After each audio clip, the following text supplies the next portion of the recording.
ભારત વિશ્વની પ્રાચીનતમ સભ્યતાઓની ભૂમિ.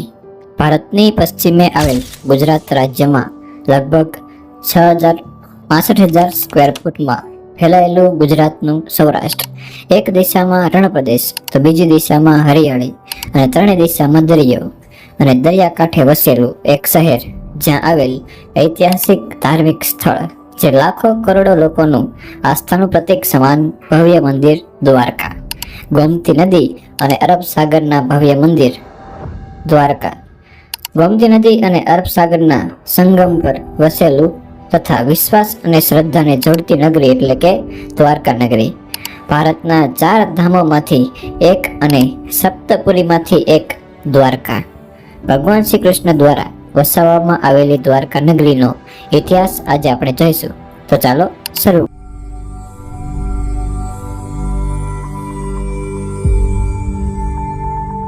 દ્વારકા એ દેવભૂમિ દ્વારકા જિલ્લામાં આવેલ ધાર્મિક સ્થાન છે.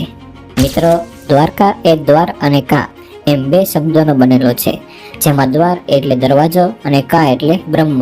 ટૂંકમાં દ્વારકાનો અર્થ થાય છે બ્રહ્મ તરફ લઈ જતો દરવાજો કે માર્ગ.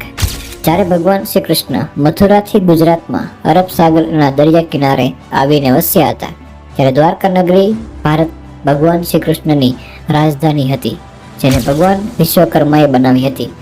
દ્વારકા પહેલા મથુરા ભગવાન શ્રી કૃષ્ણની રાજધાની હતી.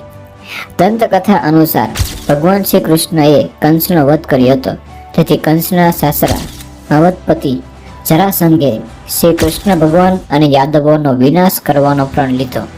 જરાસંઘ મથુરા પર યાદવ પર વારંવાર આક્રમણ કરી રહ્યો હતો. જરાસંઘ અને શિશુપાલ રાજાઓના ત્રાસથી કંટાળીને શ્રી કૃષ્ણની આગેવાની હેઠળ યાદવો મથુરામાંથી સૌરાષ્ટ્રમાં સ્થળાંતર કરી ગયા. શ્રી કૃષ્ણએ જ્યારે મથુરાથી સૌરાષ્ટ્ર તરફ પ્રયાણ કર્યું, ત્યારે સૌરાષ્ટ્રમાં આનર્તના પુત્ર રૈવતની સત્તા હતી. રૈવતને હાર આપી શ્રી કૃષ્ણએ સૌરાષ્ટ્રમાં યાદવોની રાજસત્તા સ્થાપી હતી. શ્રી કૃષ્ણ દ્વારા મથુરા છોડવાનું કારણ જરાસંઘ અને શિશુપાલ સાથેના સંઘર્ષને માનવામાં આવે છે. આ સંઘર્ષ સમયે શ્રી કૃષ્ણને યુદ્ધનું મેદાન એટલે કે રણને છોડી દીધું હોવાથી શ્રી કૃષ્ણને રણછોડ તરીકે ઓળખવામાં આવે છે. સૌરાષ્ટ્રમાં યાદવોની સત્તા સ્થપાતા જૂની રાજધાની કુશસ્થળીનું સમારકામ કરાવ્યું હતું અને તે સમય જતાં દ્વારાવતીના નામે ઓળખાય અને ભગવાન શ્રી કૃષ્ણએ દ્વારાવતી નગર વસાવી તેને પોતાની રાજધાની સ્થાપી અને સમયાંતરે તેને દ્વારકા કહેવામાં આવ્યું અને વર્ષ 2013માં દેવભૂમિ દ્વારકા નામે નવો જિલ્લો બન્યો. પૌરાણિક કથા અનુસાર એવું કહેવાય છે કે ભગવાન શ્રી કૃષ્ણએ દ્વારકા નગરી વસાવવા માટે સમુદ્રદેવ પાસેથી જમીન લીધી અને દેવતાઓના આર્કિટેક્ટ ભગવાન વિશ્વકર્મા દ્વારા રાતોરાત દ્વારકાનું નિર્માણ કરાવ્યું હતું.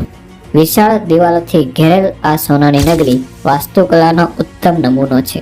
પરંતુ ભગવાન શ્રી કૃષ્ણના મૃત્યુ બાદ આ સોનાની નગરી સમુદ્રમાં ડૂબી ગઈ હતી, જેને આજે પણ આપણને તેના અવશેષો જોવા મળે છે. તો મિત્રો, જાણીએ શ્રી કૃષ્ણની નગરી દરિયામાં કેવી રીતે ડૂબી અને તેની શોધ કઈ રીતે થઈ. એક કારણ છે મહાભારતના યુદ્ધ દરમિયાન ગાંધારી દ્વારા પોતાના પુત્રોના મૃત્યુના વિયોગમાં શ્રી કૃષ્ણને આપવામાં આવેલ શ્રાપ, અને બીજું કારણ છે ઋષિ મુનિઓ દ્વારા શ્રી કૃષ્ણના પુત્રને આપવામાં આવેલો શ્રાપ. પુરાણો અનુસાર દ્વારકા નગરી મહાભારત યુદ્ધ ઉપરાંત ગાંધારીના શ્રાપના લગભગ 36 વર્ષ બાદ સમુદ્રમાં ડૂબી ગઈ હતી.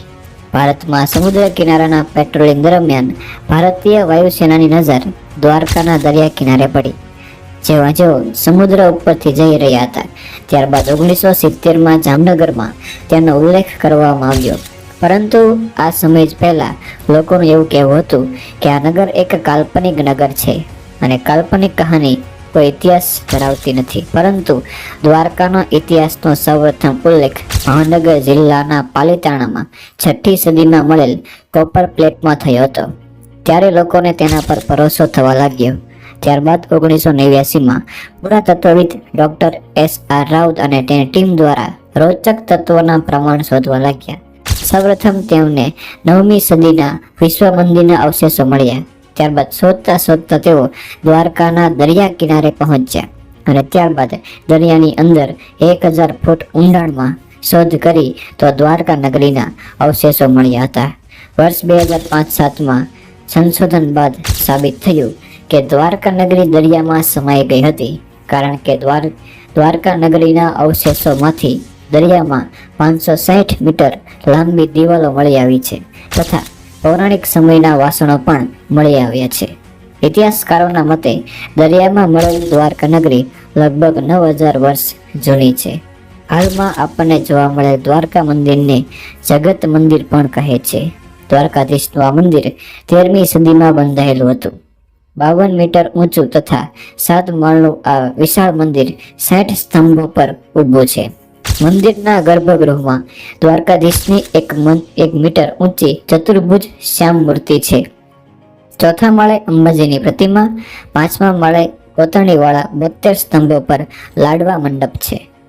મિત્રો, કેન્દ્ર સરકારના શહેરી વિકાસ મંત્રાલય દ્વારા heritage city development and augmentation યોજના હેઠળ દ્વારકા શહેરને હેરિટેજ સિટી તરીકે વિકસાવવાનું નક્કી થયું હતું. ભારતમાં આદિ શંકરાચાર્ય સ્થાપિત 4 મઠો પૈકીનું એક પશ્ચિમ મઠ શારદાપીઠ દ્વારકામાં આવેલ છે. શંખોદ્વારને બેટ દ્વારકા તરીકે પણ ઓળખવામાં આવે છે, જ્યાં શ્રી કૃષ્ણની પટરાણીઓનો મહેલ આવેલો છે તથા 12 જ્યોતિર્લિંગોમાંનું એક જ્યોતિર્લિંગ દારૂકાવનમાં નાગેશ્વર જ્યોતિર્લિંગ પણ દ્વારકામાં આવેલ છે. દ્વારકાધીશ મંદિર પરની 52 ગજની ધજા પણ પોતાનું અલગ મહત્વ ધરાવે છે. એવું માનવામાં આવે છે કે દ્વારકાધીશની મંદિરની ધજા લોકોની મનોકામના પૂરી કરે છે. ધજા ચઢાવવા માટે ભારતના અલગ અલગ સ્થળોએથી લોકો દ્વારકા આવે છે. ધજા ચઢાવવા માટે તેમને 2 થી 5 વર્ષ સુધી રાહ જોવી પડે છે. મિત્રો, દિવસમાં દ્વારકાધીશ મંદિરની ધજા લગભગ 48 મીટર ઊંચી શિખર પર લહેરાવવામાં આવે છે. આ મંદિરની અંદર દ્વારકાનો નાથ શ્રી કૃષ્ણ અને તેમની 8 પટરાણીઓ છે, જ્યારે મંદિરની ધજા એ રાધાનું સ્વરૂપ એવું માનવામાં આવે છે તથા મંદિર પર આ ધજા અલગ અલગ રંગની લહેરાવવામાં આવે છે. પરંતુ ધજા ગમે તે રંગની હોય પણ તેમાં સૂર્ય અને ચંદ્રનું પ્રતીક હોય જ છે, જે એવું સમજાવે છે કે જ્યાં સુધી સૂર્ય અને ચંદ્ર રહેશે ત્યાં સુધી દ્વારકાધીશ રહેશે અને દ્વારકા નગર ભગવાન શ્રી કૃષ્ણનું આ મંદિર રહેશે તથા તેમનું નામ પણ રહેશે. તો મિત્રો, આ હતી માહિતી દ્વારકાના ઇતિહાસની. જો માહિતી સારી લાગી હોય તો માહિતી લોકો સુધી શેર કરજો. જય દ્વારકાધીશ.